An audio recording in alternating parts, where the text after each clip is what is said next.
이 시간 기도로 시작하겠습니다. 하나님 아버지, 오늘도 주님의 음성을 듣고 오늘 하루를 살기 원합니다. 하루 첫 시간 말씀을 묵상하며 주님과 대화하게 하여 주셔서 감사합니다. 이 하루를 주님의 인도에 따라 살아가게 하여 주시옵소서. 예수님 이름으로 기도합니다. 오늘 말씀은 출애굽기 38장 21절로 31절 말씀입니다. 지난 시간까지 하나님의 설계도대로 성소가 세워졌습니다. 성소 건축을 마무리하면서 오늘은 성막 건축에 대한 재정 결산을 보고를 합니다. 오늘 본문을 통해 하나님은 어떤 메시지를 오늘 사는 제게 주실까요? 그 음성을 듣도록 하겠습니다. 이제 성막 건축이 끝났습니다.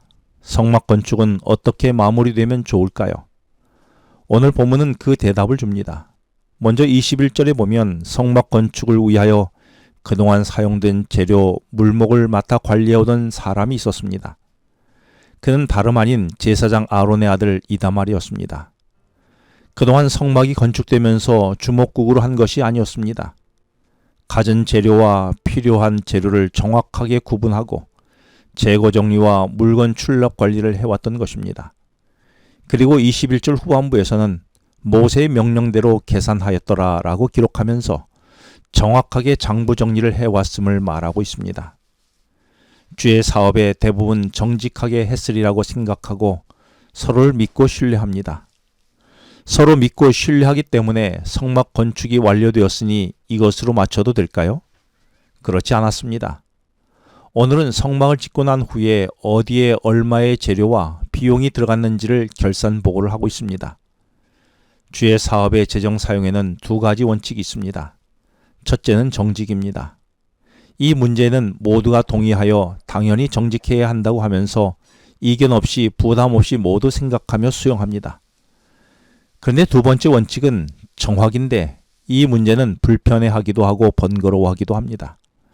정확을 위해서는 재정 사용에 영수증을 첨부하고 몇 번에 걸쳐서 결제를 맡고 결산을 하고 감사를 받게 되는 것입니다. 많은 분들은 내가 정직하게 썼는데 왜 이런 절차를 해야 하는지 의아해하는 분들이 있습니다. 이유는 정확해야 하기 때문입니다. 사용처가 정확해야 하고 사용 내용이 적절해야 하고 근거나 자료 확보가 정확해야 하는 것이기 때문입니다. 나는 재정을 사용한 일에 있어서 정직합니까? 그리고 재정 사용이 객관적으로 정확하게 사용하도록 절차와 그 질서를 따르고 있습니까? 그래서 돈 문제에 나는 원칙을 잘 지키고 있습니까? 혹 까다로운 절차와 확인하는 과정을 나는 믿지 못해 그러냐며 불평하거나 기분 나빠한 적은 없습니까? 22절에 보면 부살렐이 여호와께서 모세에게 명령하신 모든 것을 만들었다라고 했습니다. 복잡하고 어려운 성막을 한치의 오차 없이 말씀대로 지었다는 것이지요. 그런데 23절에 재능 있는 오홀리압이 그와 함께 하여 만들었다라고 했습니다. 그러므로 성막 건축은 동역자 오홀리압과 함께 성막을 지었다는 말입니다. 이렇게 서로 의논하며 말씀으로 성막을 지어갈 공동체가 있다는 것은 인생의 가장 큰 축복이 아닐 수 없습니다. 그런데 오홀리압은 청색, 자색, 홍색 실과 가는 배실로 실로 수놓아 만든 일에 탁월한 재능이 있었습니다.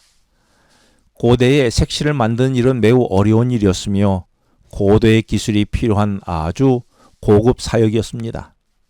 그런데 오홀리압은 자신의 은사와 재능을 성막 건축하는 일에 부살렐을 도와 기꺼이 쏟아부어 헌신했습니다. 그런데 일반적으로 탁월한 재능이 있을수록 독단적이고 고집스러우며 오만한 경향이 있지요.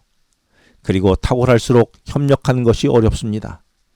그리고 스스로 특별한 사람으로 인정받기를 좋아합니다. 하지만 오홀리압은 탁월한 사람이었지만 오만하지 않았고 자신의 탁월함을 특별함으로 인식하지 않았고 협력을 거부하지도 않았고 성실하게 하나가 되었습니다. 내게는 주님의 일을 함께할 협력자가 있습니까? 그리고 나는 누군가의 사역의 동역자입니까? 그리고 나의 은사와 재능을 나는 아낌없이 주님을 위해 쏟아붓고 있습니까? 24절에서 28절까지는 재정을 맡은 이다말에 의해 성소 건축에 금과 은이 얼마나 어디에 사용되었는지 보고합니다. 기록 장부를 보면 금이 29달란트와 730세겔이 사용되었고 은은 100달란트와 1775세겔이 사용되었습니다. 이는 금이 약 1톤, 은이 3.4톤이 사용된 것입니다. 그런데 이 많은 금과 은을 누가 드린 것이었습니까?